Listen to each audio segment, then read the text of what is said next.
O se lève tôt le matin, dit la nature, que frioule sous le ciel suvainement sécure, quand le bout de l'âne bamboune, cacaraca.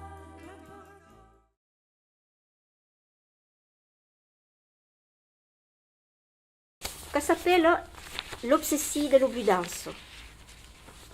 Ero chi, giusto chi. Fazio partito do paesaggio, non pouvio dire. A chi? Tout alentour de me lo vide. Un grand vent folie buffava, e enlertava dell'espudrada e gli traveggiò a mu per-dessus la cime des montagnes la silhouette d'un grand pignet vert. Soulé. L'oreille neggia din lo rocher e la punche quintado de vers lo vertigineux a plomb gris.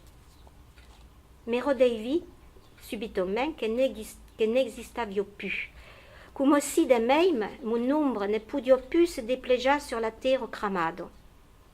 E me tornava a dire che ero qui, giusto qui, un pun di le décor. E devio venir de loin, me, de tellement loin que me souvenio même pas d'ente. Plus de remembrances. Et puis, comment se remembra? Torna en arrière, coquet maître, nous, coquet pas sous le même, en arrière. Torna trouba que le sensasi de frais, que le sensasi de se torne sous l'oreille de la lune. Et à la perdudo, lu une la main do loup, sous le même coquet pas, sous le même moment en arrière.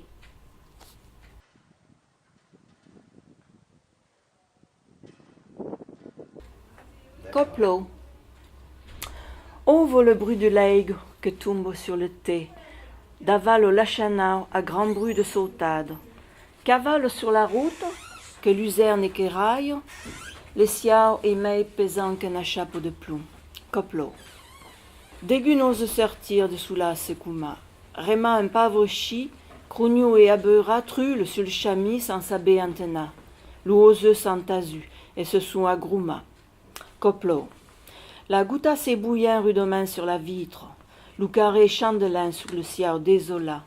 Tout le monde espère una petite bellide, un rayon de soleil. Quand si rocochaba? Coplo. Oui, prosegur. Cosa può fare? Mo fe, le musi. L'Auvergnat dicendo le musi che se la raba e la satania, le musi è perdu.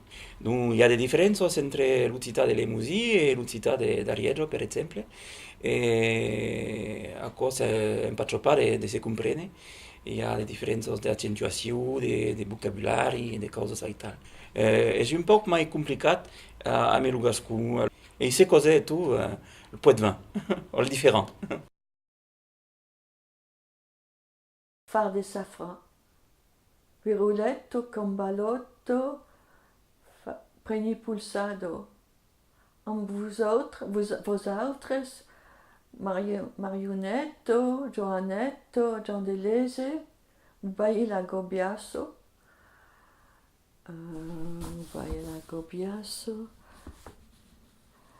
Gino Balad e tombat le cartabel, Gino Bosc e perdut le compas, Viruletto, cambalotto, Preni pulsado, l'esclapette à pétate, Leu d'intras dans le castellet. Ninetto, petetto, amagazfu quand ausis lo brau. Tocas la tarabastello, fazet la candeletto del pastre e aquello meno des campestre. Viruletto, cambalotto, Preni pulsado.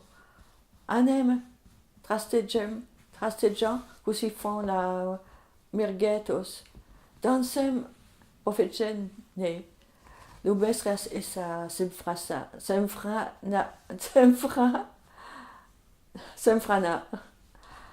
Cap des problèmes, per far de safran e agut l'usac.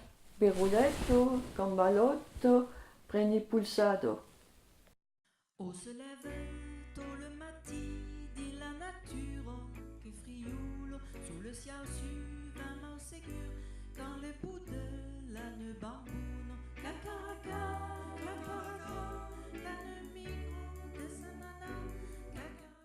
je m'appelle Annie. Moi, je suis limousine aussi, de la Charente-Limousine, c'est-à-dire déjà un petit peu plus au nord de l'Occitan. Mais quand j'étais petite, j'allais j'allais chez mes grands-parents, et puis là, c'était en Haute-Vienne, donc c'était davantage central comme Occitan. Moi, je suis tombée dans l'Occitan quand j'étais petite, comme on dit, et mes parents, les voisins, mes grands-parents, tout le monde se parlait en occitan devant moi, ce qui fait que j'engrangeais tout ça dans ma tête. Mais à moi, on me parlait en français. On ne me parlait pas en occitan, mais je comprenais absolument tout ce qui se disait autour de moi. Et quand j'allais en vacances chez mes grands-parents, là, je m'y hasardais un peu. On discutait un petit peu avec la grand-mère tout en tricotant et tout en brodant. Voilà, et là après, quand j'ai travaillé, j'ai fait, bien sûr, je suis allée à l'école, après j'ai travaillé, et à la retraite, je m'y suis remise. Mon mari, qui était aveyronais, qui parlait l'occitan languedocien, lui, avait pris l'envie de reprendre l'occitan à la fac, et puis quand j'étais moi à la retraite, un an après, je suis allée aussi. Et c'est comme cela que je me suis retrouvée à l'atelier, et que j'ai apprécié de savoir lire, que je ne savais pas lire l'occitan, je l'avais simplement entendu causer, et puis aussi l'écrire, ce qui est encore plus difficile, voilà. Mais je m'y suis accrochée, ça m'a beaucoup plu, ça m'a apporté beaucoup de satisfaction. Voilà, tellement bien que maintenant nous participons avec notre atelier à des concours. Ça nous permet de voir un petit peu ce dont on est capable, quoi, de fournir, quoi. Pareil, j'apprécie beaucoup, c'est la langue des troubadours, ça c'est très important, parce que c'est quand même, c'est une langue romane, l'occitan, qui remonte loin, quoi. C'est une langue romane, comme l'italien, l'espagnol, comme le français, tout simplement, comme le français.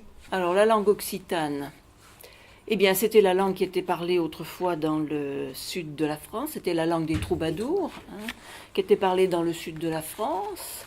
Il y a divers occitans, il y a des régions bien particulières. On a l'occitan du Limousin, on a l'occitan auvergnat, on a l'occitan languedocien, l'occitan provençal, le gascon, le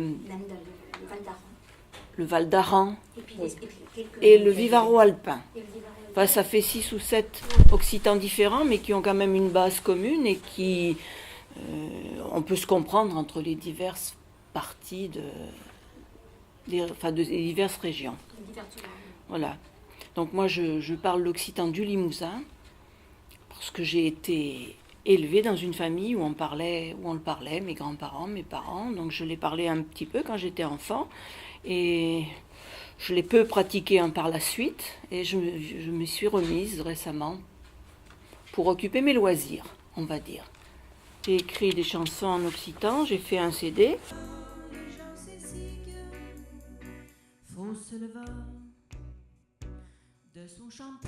Alors, je dirais que dans un premier temps, moi, ce qui m'a intrigué, c'est le caractère affectif de la langue. Tout petit, même jusqu'à l'âge de 20 ans, je savais absolument pas ce que c'était, dans la mesure où j'entendais parler patois chez mes grands-parents, mais sans savoir que c'était une langue, ce qu'ils parlaient, donc en limousin. Et finalement, c'est qu'à l'âge de 20 ans que j'ai commencé à me pencher dessus, notamment parce que j'ai rencontré mes beaux-parents, donc les parents de mon épouse, dont c'est la langue maternelle, et qui parlent encore entre eux tous les jours en limousin. Ils sont de Charente-Limousine, très exactement. Et là, j'ai découvert, je me suis dit, c'est pareil que ce que parlaient mes grands-parents. Et j'ai découvert tout ce qu'il y avait autour. Et donc, la richesse culturelle, donc c'est une ouverture culturelle, c'est une découverte à la fois d'un substrat, j'allais dire, dans lequel on a été élevé, et puis après, c'est greffé par-dessus toute la musique, la littérature, tout ce qui peut se faire dans cette langue, qui est aussi créatrice que toutes les autres langues autant créatrice que toutes les langues du monde, bien entendu, même si elle est mal en point aujourd'hui, puisqu'elle est malheureusement peu transmise, voire plus transmise par endroits.